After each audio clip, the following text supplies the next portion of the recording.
जय श्री राम आप सभी लोगों को। आज का डेट है 26 दिसंबर और करंटली टाइम हो रहा है 9:08 और बैंक निफ्टी ओपन हो रहा है 47,576 के आसपास। बैंक निफ्टी थोड़ा गैप अप ओपन हो रहा है और हम लोग ने कुछ यहाँ पे ड्रॉ किया है, कुछ रेजिस्टेंस है, कुछ ट्रेंड लाइन का है, कुछ यहाँ पे मैंने ड्रॉ करके रखा है। ये 15 मिनट का टाइम फ्रेम है। तो देखते हैं हम लोग को बैंक निफ्टी में किस तरीके से अपॉर्चुनिटी मिलती है। अगर यहाँ पे जाके बैंक निफ्टी इसके ऊपर सस्टेन करता है तो फिर यहाँ एक ट्रेंड लाइन यानी कि पीएसवाई लेवल तक जाने की कोशिश करेगा बैंक निफ्टी। और फिर अगर इसके ऊपर ब्रेकआउट देता है तो फिर एक मोमेंटम हम लोग को ऊपर की साइड मिल सकता है। नीचे की साइड हम लोग को देखो तो हम लोग को ये एक सपोर्ट का काम करेगा बैंक निफ्टी में, क्योंकि यहीं पे आके एक सेकंड में ड्रॉ कर लेता हूँ इस चीज़ को। अ, यहाँ पे देखें तो बैंक निफ्टी को एक सपोर्ट मिला था यहाँ पे इस लेवल के आसपास। यहीं से एक बार बैंक निफ्टी ने नीचे से ऊपर आया, फिर यहाँ पे सपोर्ट लिया, फिर ऊपर गया, फिर बैंक निफ्टी ने यहाँ से एक बार आया, फिर सपोर्ट लिया। अभी बैंक निफ्टी देखें तो थोड़ा सा गैप अप होने रहा है। देखते हैं हम लोग को किस तरीके से बैंक निफ्टी में अपॉर्चुनिटी मिलती है, उसी हिसाब से हम लोग को रिस्क मैनेजमेंट करके ट्रेड करना पड़ेगा। फिर अगर आगे कोई अपॉर्चुनिटी मिलती है या फिर मैं कोई ट्रेड लेता हूँ तो आपको आगे अपडेट जरूर करूँगा। Thank you. Traders currently time हो रहा है 12:33 और मैंने आज का पहला ट्रेड कंप्लीट कर लिया है। और मैं ट्रेड की एनालिसिस बताता हूँ, आप देख के शायद आप लोग खराब कमेंट भी करें, लेकिन मैं ट्रेड का एनालिसिस पहले बताता हूँ। मैंने ट्रेड कहाँ लिया, क्यों लिया, उसके पीछे का लॉजिक क्या था।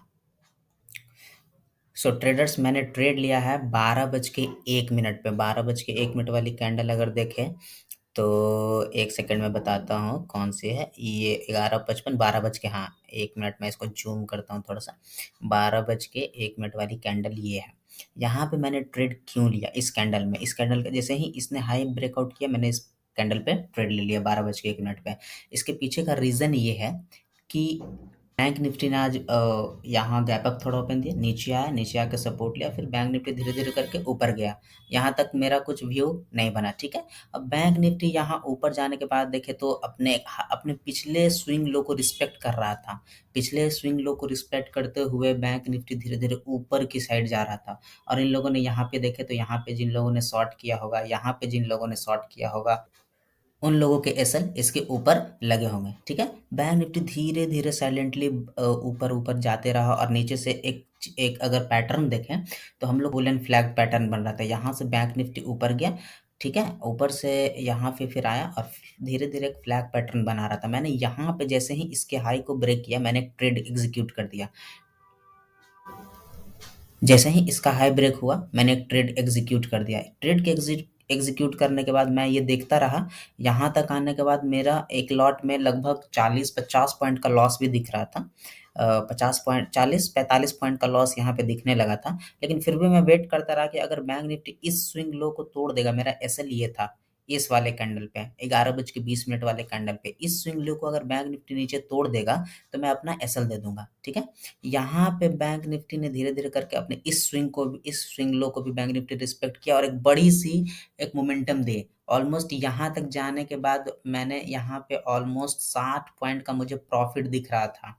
60 पॉइंट का प्रॉफ़िट दिख रहा था, फिर भी मैंने अचानक से फिर ये नीचे आने लगा तो मैं थोड़ा-सा वेट किया कि हो सकता है इतना बड़ा कैंडल बनाया तो एक रेड कैंडल बना के फिर मार्केट ऊपर जाए।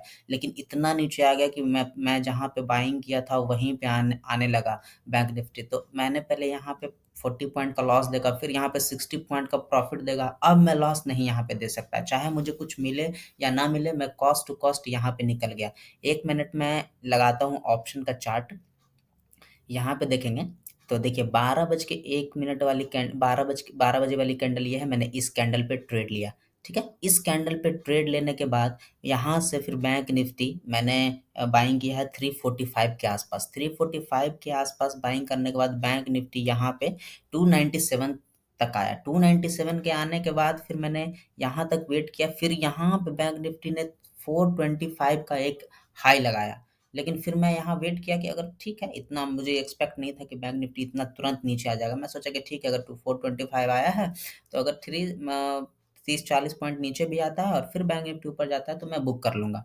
लेकिन इतना बैंक निफ्टी नीचे आ गया, मेरे बाइंग प्राइस के पास आ गया, तो फिर मैं अब एसएल देना नहीं चाह रहा था या फिर मैं अपने डीमैट में लॉस नहीं देखना चाह रहा था। इसकी वजह से मैंने पोजीशन कट कर दिया।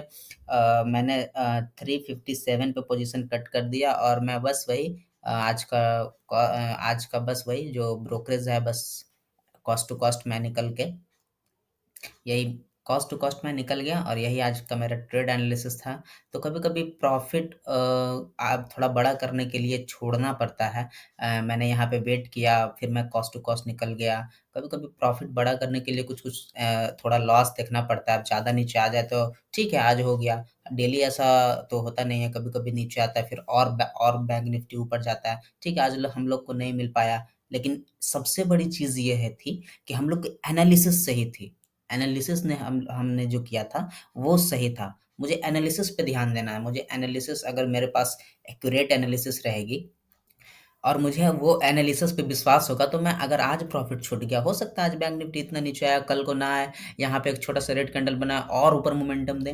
तो इसकी वजह से मैं एनालिसिस पे विश्वास था। मुझे एनालिसिस पे अभी भी कोई डाउट नहीं है, ठीक है? मेरा प्रॉफ़िट आज नहीं हुआ, कम हुआ, कॉस्ट टू कॉस्ट निकल गया, कल फिर प्रॉफ़िट बना लेंगे। लेकिन एनालिसिस जो मेरा था उस पे हम लोग को ध्यान देना है कि हम लोग की एनालिसिस क्या हो रही है, जिसकी वजह से आपकी एनालिसिस की वजह से ही आपकी साइकोलॉजी डेवलप होती है, ना कि प्रॉफिट और लॉस की वजह से। प्रॉफिट और लॉस की वजह से माइंड डिस्टर्ब होता है, लेकिन एनालिसिस की वजह से आपकी साइकोलॉजी ही डेवलप होती है। तो आज की ट्रेड एनालिसिस की वीडियो कैसी लगी कमेंट सेक्शन में बताएं और वीडियो को लाइक शेयर करना ना भूलें। Thank you.